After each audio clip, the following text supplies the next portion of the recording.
Virtual community engagement meeting to discuss the Genoa Red Bluff Stormwater Detention Basin, Project B509-04-00-E001.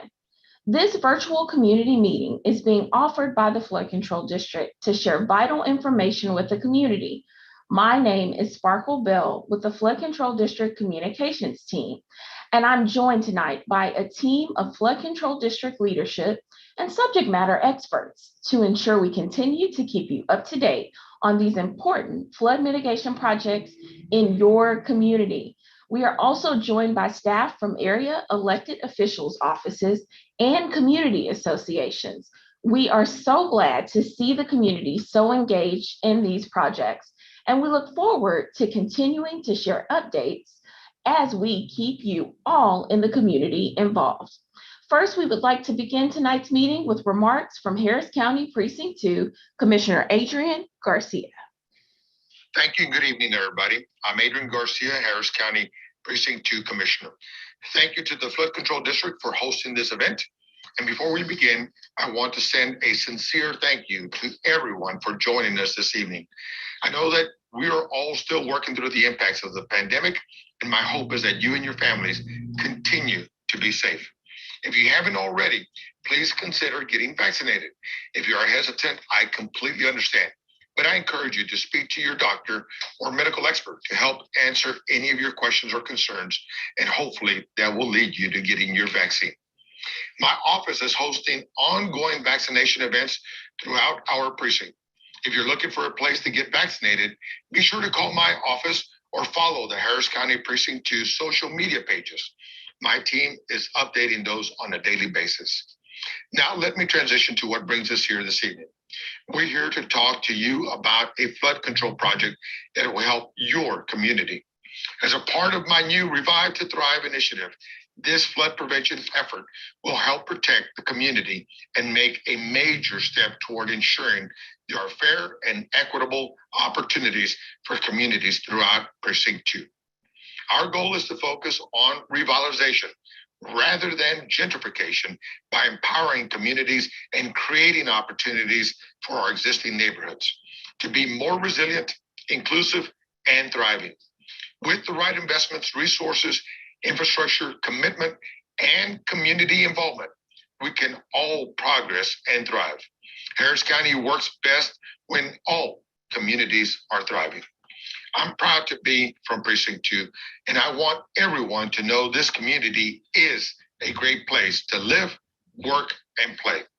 This is one of the many flood mitigation projects happening within Precinct 2, aimed at improving our drainage systems to help minimize the impact of major rain events, keeping you, your family, your property, and our communities safe. We know that residents in this community experience flooding during major rain events, including Tropical Storm Allison and, of course, record levels during Hurricane Harvey. This project is intended to help prevent a repeat of those events. Quality infrastructure is not my only responsibility as County Commissioner, but also one of my top priorities. This is why I've tasked my team with taking action and demonstrating real progress to address our community's needs, things that make a difference and make us better prepared to weather the next storm. I hope you will continue to stay engaged in this process. It's important to remember that your voice, your experiences, and your opinions do matter. Again, we're thankful that you've joined us tonight. Please continue to be safe, and if you haven't already gotten your vaccine, please consider doing so. Have a great night.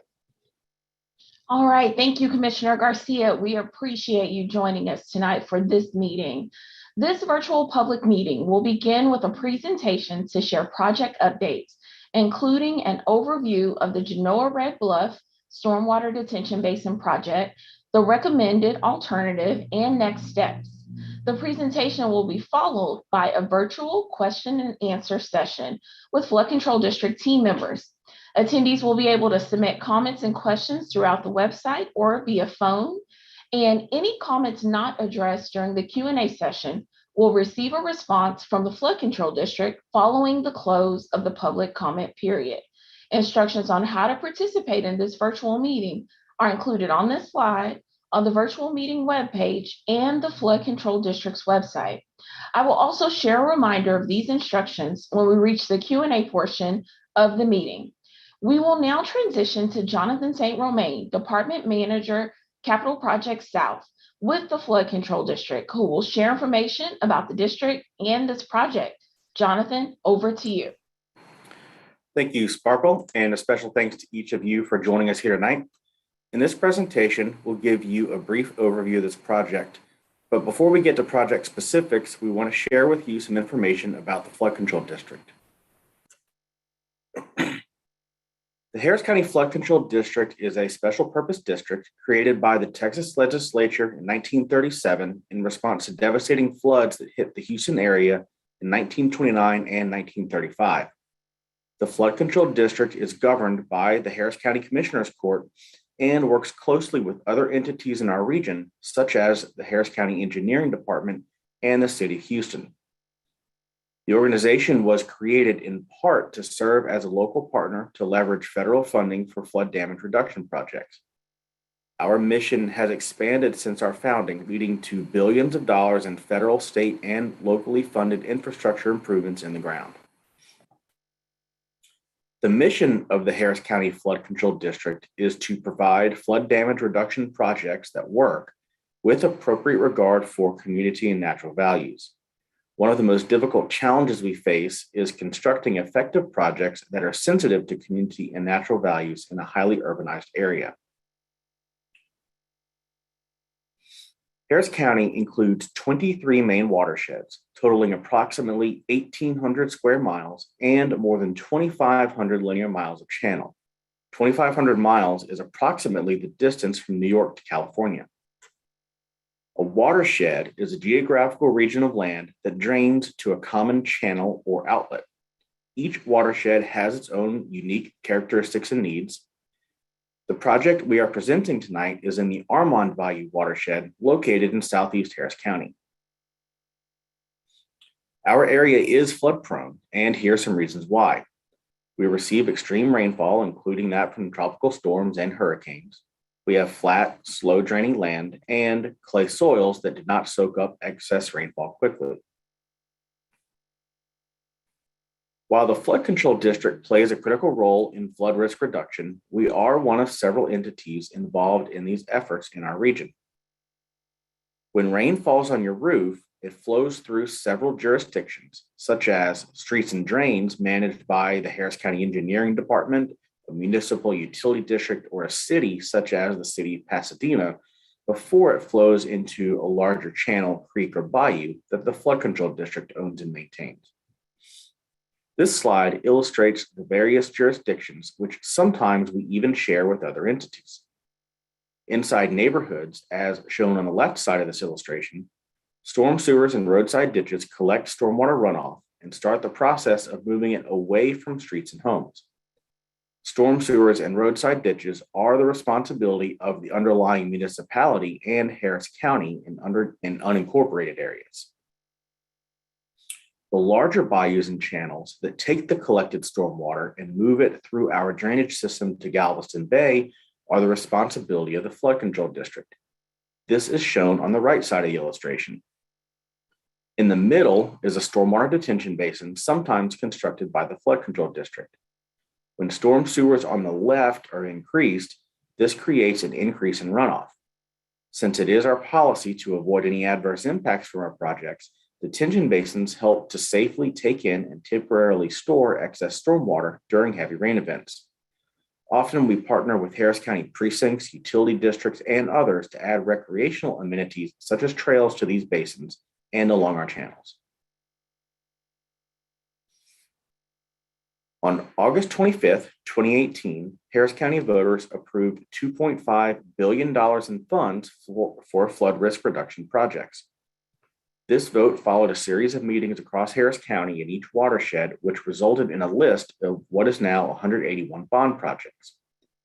As of August 25th, 2021, every project included in the 2018 bond program has been initiated, including 8 projects in the Armand Bayou watershed. A total of more than $1.35 billion in partnership funding has been secured so far to stretch the 2018 bond program even farther. The actual timing of each individual project will depend on a variety of factors, including environmental permitting, right-of-way acquisition, and utility relocation, and in some areas, requirements of a particular grant. That said, project lists and projected schedules are updated regularly on our website.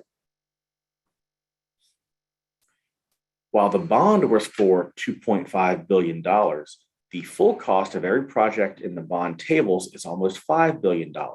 So we made it clear from the outset that we would need funding partners to fully construct the projects in the bond program. As I mentioned, we've had some success so far, having secured more than $1.35 billion in partner funds. And this graphic illustrates the many sources of those partnerships, including federal, state, and local funding that the Flood Control District is working to secure for Harris County. Each agency has its own definition of eligible projects and its own requirements for local match funding, so the Flood Control District works diligently to match projects to the right partnership opportunities.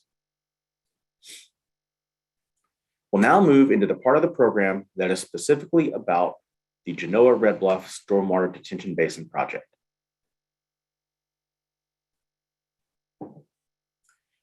The Genoa Red Bluff Stormwater Detention Basin project actually has its origins in a LaPorte drainage improvement study, which was conducted back in 2009. That study identified a potential project at this site along with at least 20 others.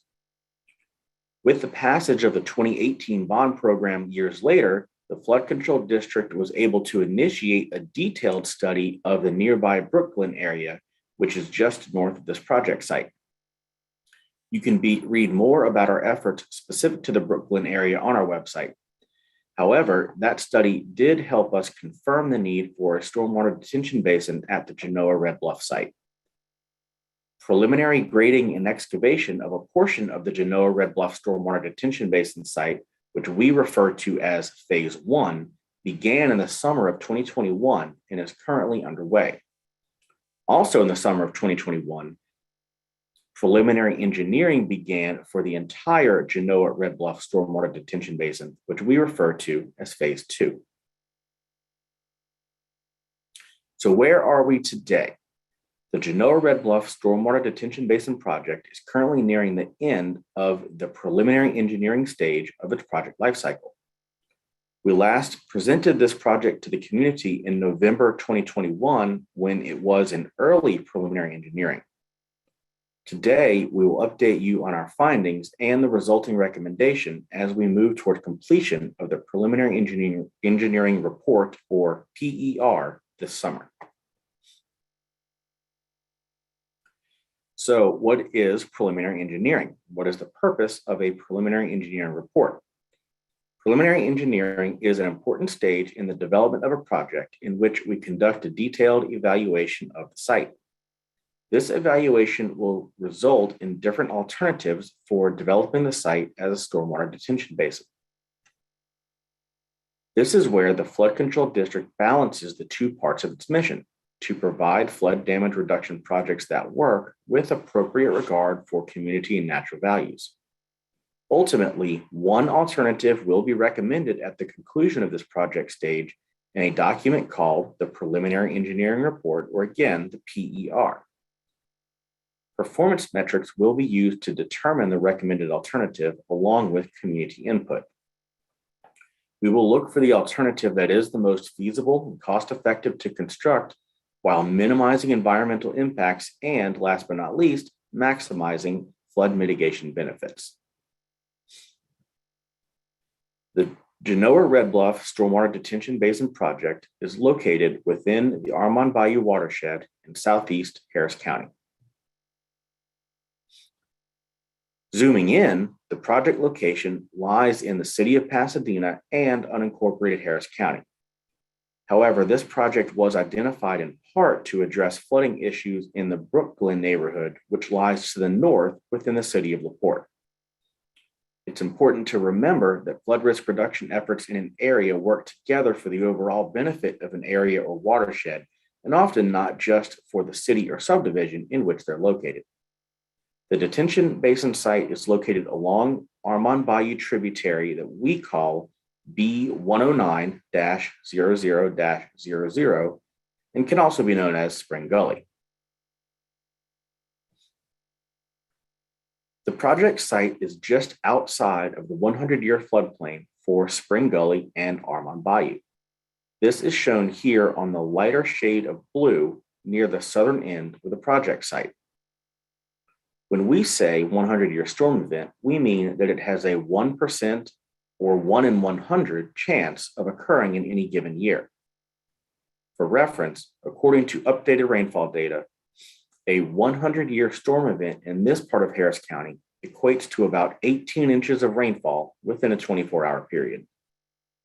A large portion of the project site is located within the 500-year floodplain, as shown here in green.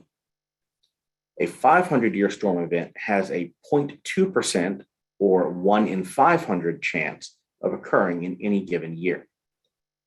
The most northern piece of the project site is outside of the 100-year and 500-year floodplains. This is the white area on the map. Before we continue with the details of the project, I think it's a good idea to first review what a stormwater detention basin is, how they work, and why they're important to flood risk reduction. This will be important to understand as we talk about our findings and recommendation today. Stormwater detention basins provide storage for runoff of floodwaters. This storage is temporary and prevents water from overwhelming channels. When channel stormwater levels drop back down, the stored stormwater drains back into the channel by gravity via outfall pipes, which are appropriately sized to drain the basin. While all stormwater detention basins essentially function the same way, they can be designed in many different configurations.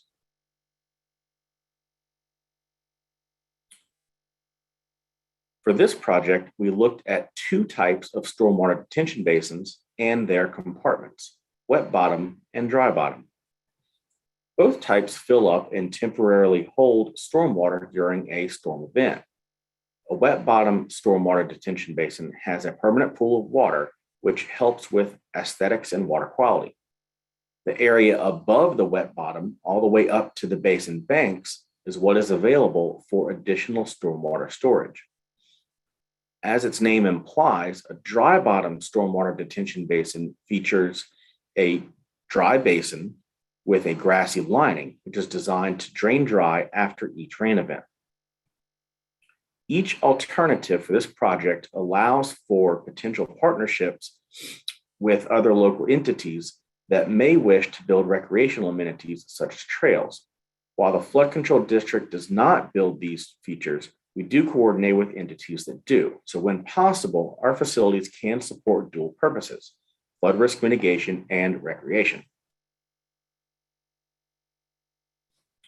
When we talk about stormwater detention basins, we talk about how much stormwater they can hold in a unit of measure called acre feet. That measure refers to the volume of water 1 foot deep over 1 acre. For context, 1 acre foot equals approximately 325,851 gallons. Think of 1 football field covered with 1 foot of water. With this context in mind, let's look at the site for the Genoa Red Bluff Stormwater Detention Basin and the alternatives we've considered. As we zoom in on the map, you can see the project site comprises 2 adjacent tracts which are on the banks of Spring Gully. These tracts are owned by the Flood Control District. The northern and larger of the two, which the Flood Control District formally identifies as Unit B509-03-00, takes up approximately 205 acres and is located just south of Fairmont Parkway at Genoa Red Bluff Road. Within this tract, Phase 1 construction began in the summer of 2021. Phase 1, outlined in green on the map, is being excavated to create interim stormwater detention.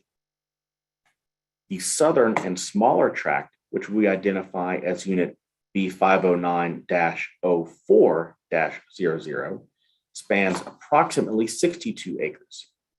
As part of Phase 2, the Flood Control District worked to determine the ultimate configuration of the entire project site, including both tracts.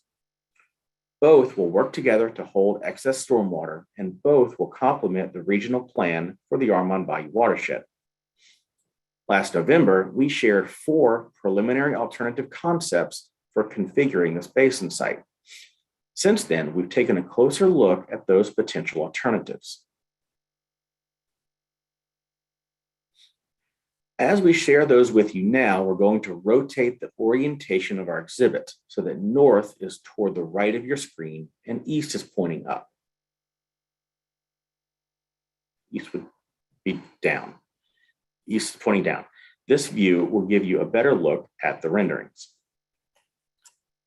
The first alternative features 3 dry bottom compartments with 2 of the northern tracts connected by a culvert underneath Genoa Red Bluff Road. This configuration would provide 1,352 acre-feet of storage capacity and would yield a flood area reduction of 215 acres. In this alternative, the floodplain would be removed from 2 structures and from 0.2 miles of roadway. I'll mention here that you'll see similar results on the floodplain across all 4 alternatives, and the reason for this is simply due to the fact that there is very little development downstream of this basin location. As a reminder, this project is intended to support future Brook Glen drainage improvements by providing mitigation. With this alternative, the peak water surface elevation in Armand Bayou would be reduced by several inches, reducing the risk of the channel overflowing its banks. The estimated construction cost of this alternative 1 is $32.2 million. The second alternative is similar, but would have wet bottom configurations, as you see here in this rendering. This configuration would provide 2,006 acre-feet of storage capacity and would yield 224 acres of flood area reduction. This alternative, as in the first alternative, the floodplain would be removed from 2 structures and from 0.2 miles of roadway. Here, we also see a reduction in peak water surface elevation in Armand Bayou of several inches. This alternative 2 has an estimated construction cost of $63.5 million.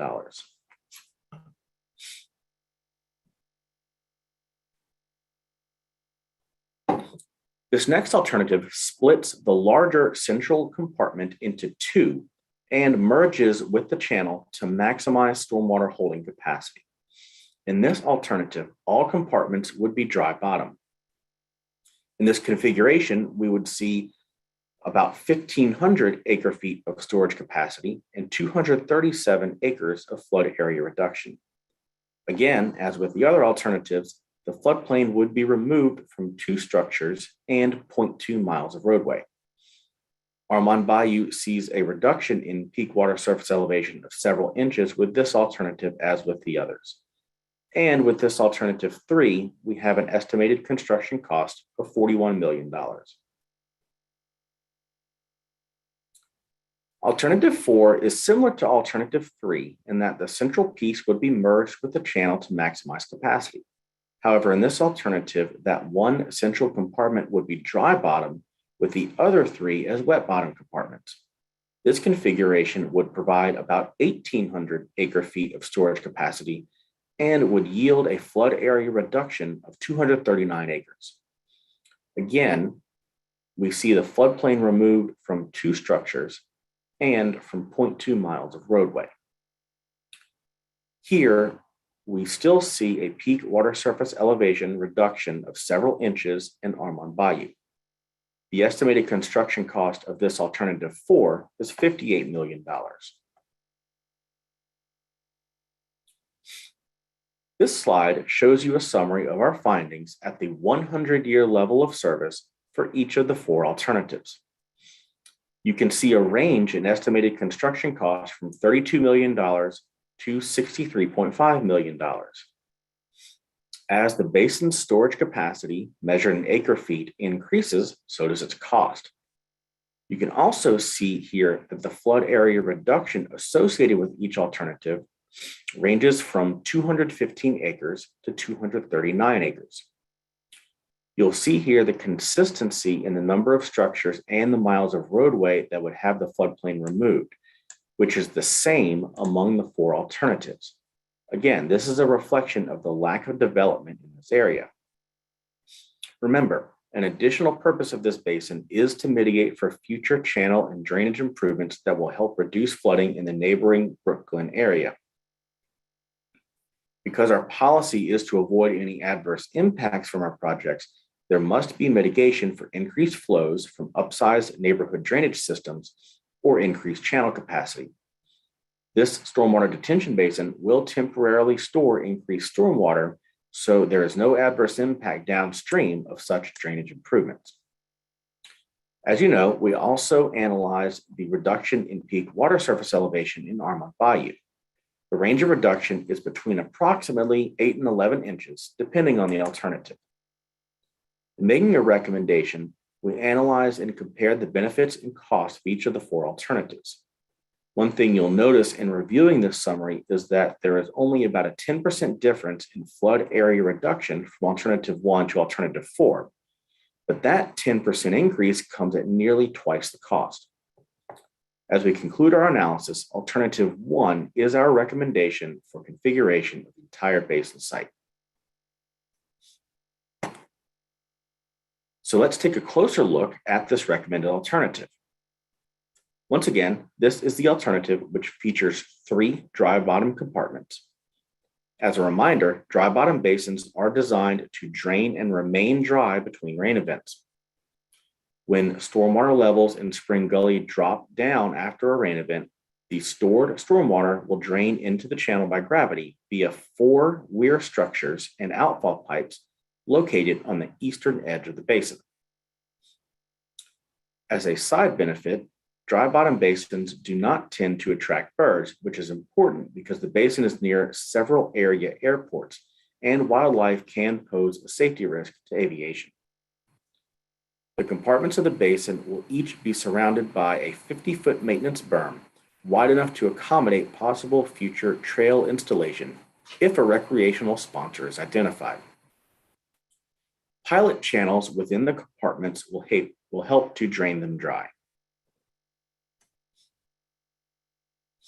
In total, in this recommended configuration, the Genoa Red Bluff Stormwater Detention Basin will provide approximately 1,352 acre-feet of stormwater storage. As a reminder, 1 acre-foot equals approximately 325,851 gallons. Remember our football field covered with 1 foot of water. This basin will provide roughly 440 million gallons or 1,352 football fields of storage. And let's take another look at our typical project life cycle. We show you this graphic so you'll understand the important work that takes place before a project goes to construction. Each project is unique, but this graphic shows typical steps. As we mentioned earlier, this project has already completed property acquisition and has 2 phases in progress. Phase 1 excavation in the northern tract is nearing completion. Meanwhile, phase 2, which we have discussed this evening, is in the late preliminary engineering stage. So let's take a look at the next steps for this project. First, we'll incorporate public feedback into our preliminary engineering report, which is expected to be finalized this summer. From there, the next major step is to secure funding. The remaining budget from the 2018 bond does not provide enough funds to see this project to completion, so additional funding will be needed in order to move to design and construction. The timeframe for this is not known at this time. However, once funding is secured, the project will move on to the design stage where plans will be prepared over a course of 2 years, and then the bid and construction process will begin. At this time, we estimate about 5 years to complete the project once funding is secured. And I will now turn the program back over to Sparkle to kick off the Q&A. Thank you, Jonathan. Before we move into the Q&A, I want to share a quick reminder that we'd love to hear from you on this and other projects moving forward across Harris County. To learn more about this project, to ask questions, or to sign up to receive emails from our mailing list, please visit hcfcd.org/C017. All right, as a reminder, there are 3 ways to submit a comment about this project during tonight's session. You can submit a comment on the site in the box near the presentation live stream. You can submit a comment on the Flood Control District's website at hcfcd.org/C07, or you can submit a comment via phone at 855-925-2801 using the meeting code 6271. And if you're joining us via phone tonight, just press *6 to leave a message with your question. Additionally, I want to reiterate that any questions not addressed during tonight's Q&A will receive a response from the Flood Control District following the close of the public comment period. Information from this meeting and a recording of the live stream will be available on the district's website and YouTube channel. Now, joining Jonathan for our Q&A session tonight is Tommy Joe, the Harris County Flood Control District's project manager for this project. And now it's time to take some of your questions. Our first question is for you, Tommy Joe, and it is, the project life cycle shows utility relocation and right-of-way acquisition. What right-of-way needs to be acquired and what utilities will be relocated? Sure, if we can go to slide 22.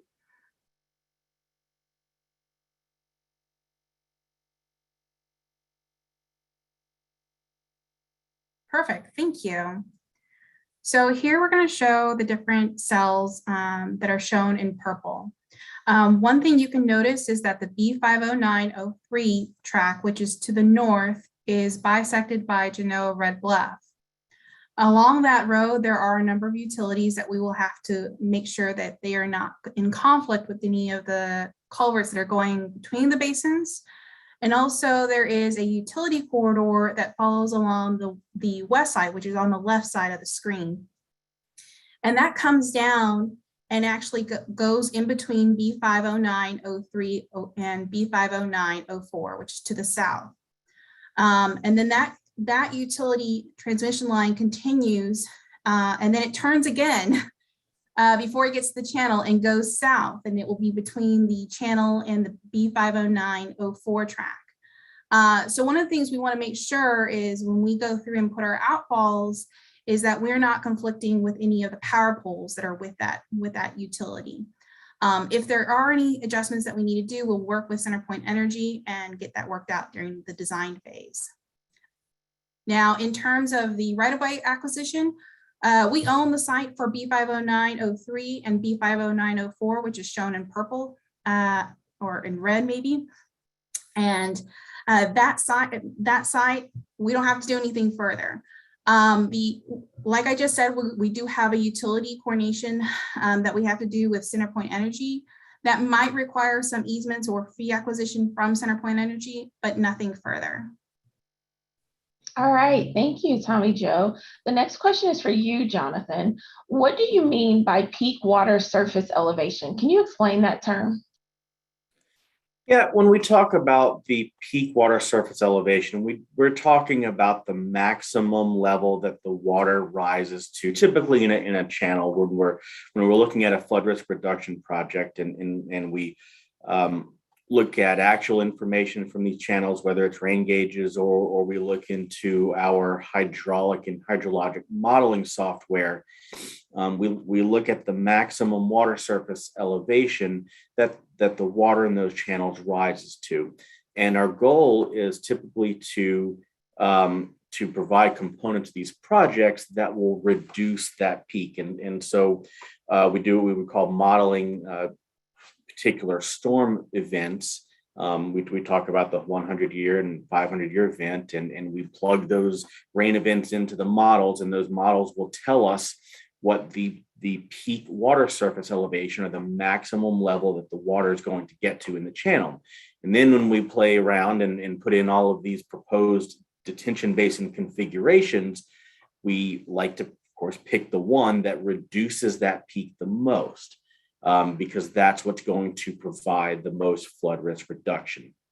And so sometimes we'll call that shaving the peak, and we try to build the project that's going to reduce the peak or maximum water surface elevation, reduce that the most. And so to put very simply, reduced peak water surface elevations means reduced risk of flooding.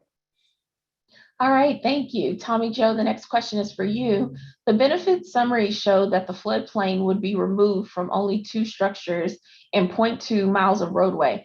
With such little benefit, is the basin still needed? Tommy Joe, you're muted. Second. So the answer is yes. Thank you, Sparkle. Can we go to slide 18? And I'm going to show a little bit more. Thank you. Okay, so Jonathan also mentioned in his presentation or script of talking about how Brooklyn is to the north. And so here you can kind of see where Brooklyn is further north and how it's kind of tied to the channel that's near Willow Spring Creek. And then there's a little bit of a connection channel that goes to Spring Gully, which is the channel right next to our project. So what I wanted to say is when we do those improvements that are to the north, we don't want to cause any adverse impacts downstream because we're no adverse impact agency, excuse me. So what we're trying to do here is trying to offset those impacts by mitigating at this site. So the answer is yes, we still need it. All right, thank you for that. And for those of you that are out there and watching, I want to remind you that there are 3 ways to submit a comment about this project during tonight's session. You can submit a comment on the site in the box near the presentation live stream. You can also submit a comment on the Flood Control District's website at hcfcd.org/C07. And as a reminder, we are accepting comments through April 7th on this project. So you have until then to provide comments or questions. You can also submit a comment via phone at 855-925-2801 using the meeting code 6271. If you're joining us via phone, just press *6 and leave a message. All right, we'll dive back into the Q&A. Our next question is for Jonathan. What is better or more beneficial, wet bottom basins or dry bottom basins?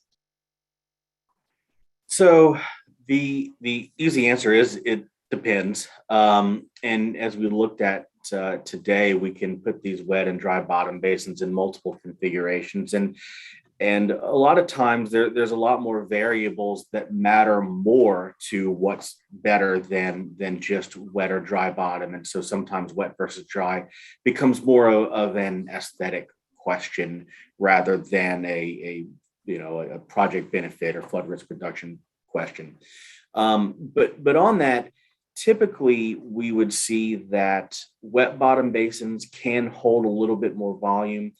And that's because if you assume a fixed point at the very bottom of any basin, which would be an outfall pipe, and you have a wet bottom basin, that water surface at the bottom acts as the bottom of the basin. It's flat. That water surface is flat. So if you look on the left side of the screen in our wet bottom basin example here, that whole water surface is essentially flat, or there's 0 grade to it. And so all of that space, that volume up above the water surface is of course available for stormwater storage.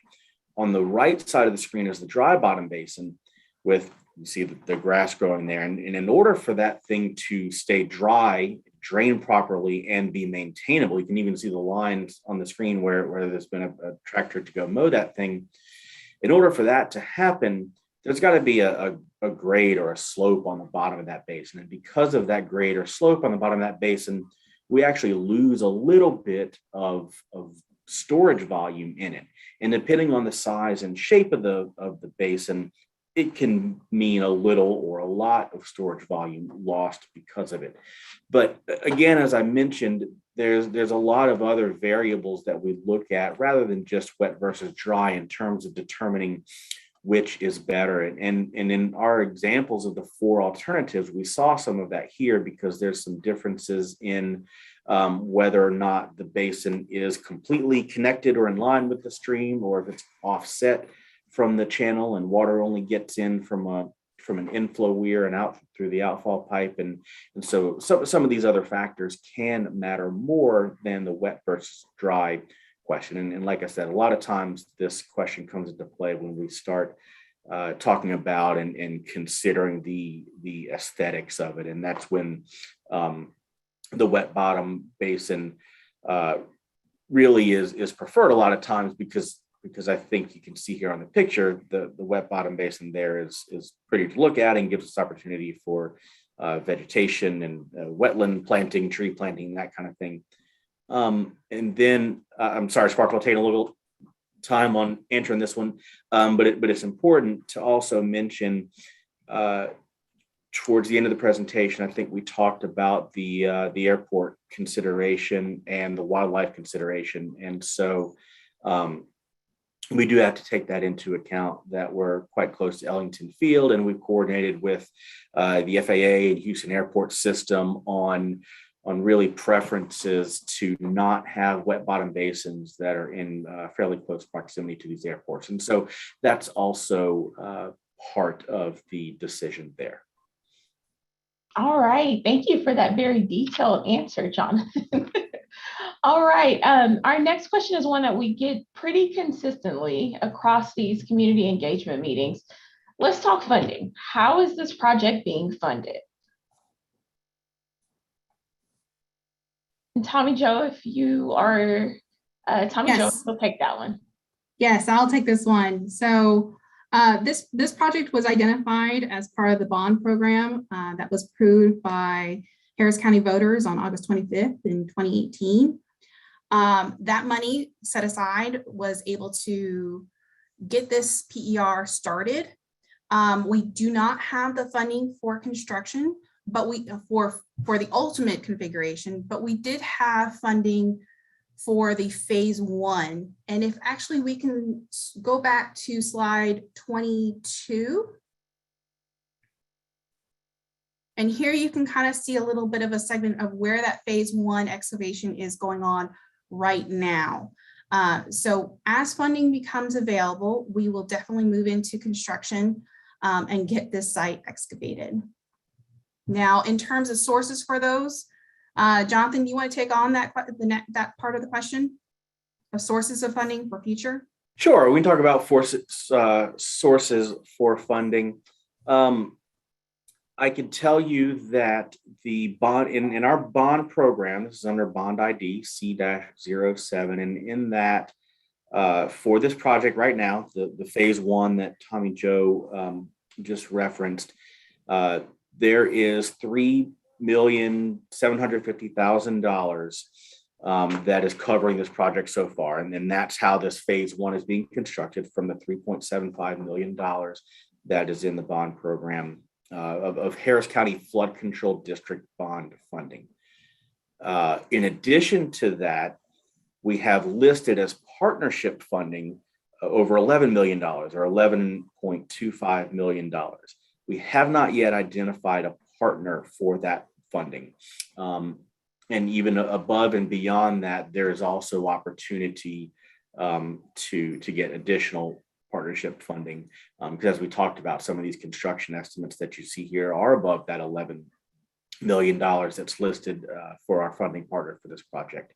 So here we see the fun spaghetti map that of course we would never expect anyone to memorize, but it's illustrated here just to show all of the potential partners that we look to at every level, federal, state, and local. And so we do know that there are other funding opportunities out there to help supplement this. We don't have anything secured yet, but with all these folks that you see here on the screen, we are working towards that. All right, and Jonathan, our next question is for you. If the project has not started construction, what's going on out there now? Yeah, what you see now is the phase one construction. So like I said, we do have over $3 million of flood control bond money, and we're using that to get started now. And the way we were able to get started with that is a couple of things. And we showed you the project life cycle where we say we have all of these steps to go through before we can start construction. In this particular case, we were able to get started with construction on phase one sort of early or even ahead of time because we checked a lot of these boxes already. One of the major boxes that we were able to check already was just the right-of-way acquisition. We have owned this property for some time, and so we did not have to go out and secure property for it. The other thing is some of the steps that would take place in the preliminary engineering stage, namely a lot of environmental investigation that had already been done by the folks in our environmental department. And so that let us put together a set of plans and go to bid for a project last year. And in this case, as we look at some of these different detention basin configurations and alternatives, where we're studying that now as part of phase two in this preliminary engineering stage, we were still able to move forward with phase one construction because we knew what we needed to do in a general sense, and that is dig out a large detention basin. And so phase one was able to be sort of a small enough package to where we were able to bid out a project that we knew would fit within this ultimate project that we're studying and finalizing our plan for in phase two. All right. Alan has asked the question. Alan, thank you for being here. His question is, what maintenance program will be implemented to prevent sludge from accumulating over decades, and how will dredging be funded? For example, no one in the Harris County Flood Control District has been able to tell me how much mud buildup has occurred in Horse Pen Bayou over the years. Tommy Joe, you want to take that one, or Jonathan? Well, I can handle the first part. I can say that in terms of a maintenance program, the Flood Control District does have a very healthy maintenance program where they go out, they mow the site, they inspect the site. They do have a certain schedule where they go out to all their different facilities. When they do, when these inspectors do identify there are certain issues, for example, if there is heavy sedimentation in the basin, then they will then route it to our maintenance department, and they will get that fixed. Our inspectors can't be everywhere and all at once, so we do have it where if you, as a resident, do see issues, we actually do have a portal on our website where you can submit a ticket saying, hey, at this location, we're having an issue, please come out and fix this. If there's, for example, any erosion issues or heavy sedimentation.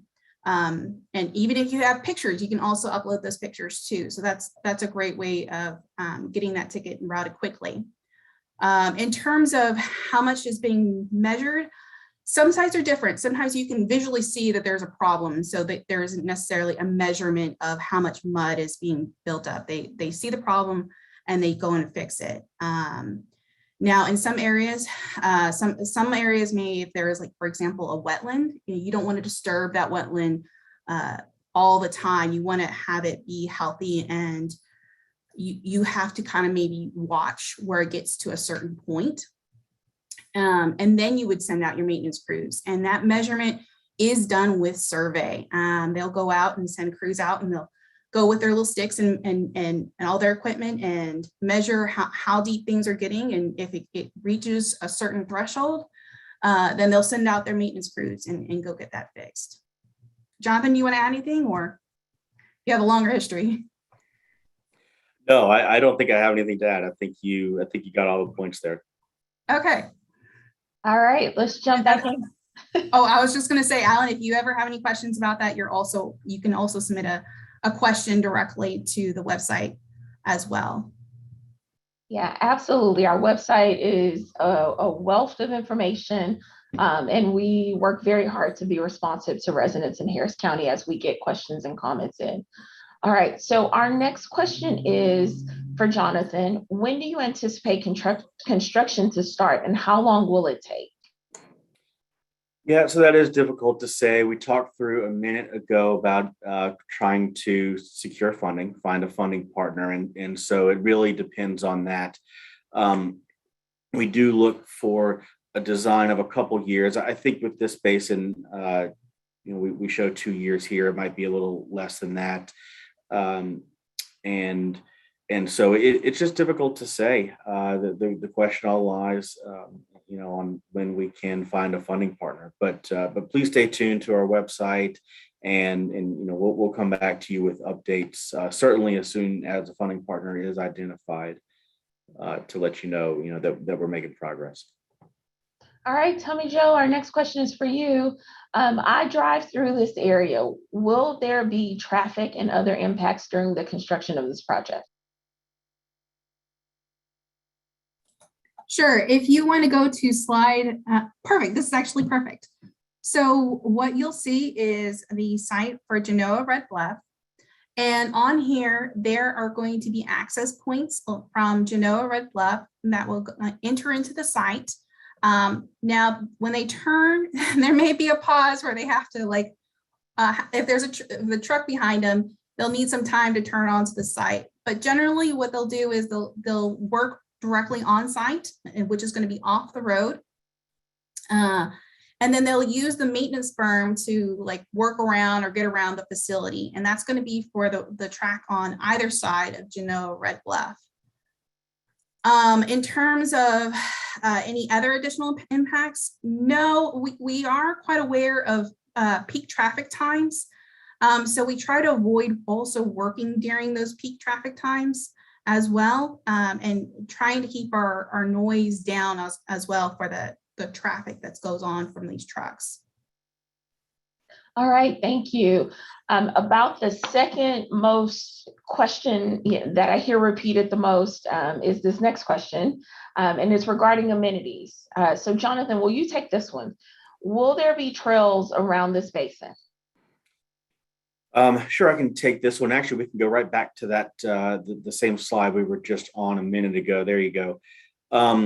The answer is potentially, and we'll remind everybody, the flood control district doesn't build trails or amenities, but we do work with our partners that do build those things. And typically that can be by a Harris County precinct. In this case, it could be Harris County Precinct 2, or perhaps City of Pasadena, or some other utility district, or some other park type entity in the city of Houston. We could deal with Houston Parks Board. So we would work with those folks to install trail systems around our basin. In this particular case, we've looked at conceptually designing 50-foot maintenance berms around the top of the basins, which is plenty of room to put trails and trees and any kind of fun park features or recreational things that people would be interested in. And so I would say, yep, that's a definite possibility at some point later on. All right, and our next question is for you as well, Jonathan. Is the flood control district responsible for maintenance of this basin?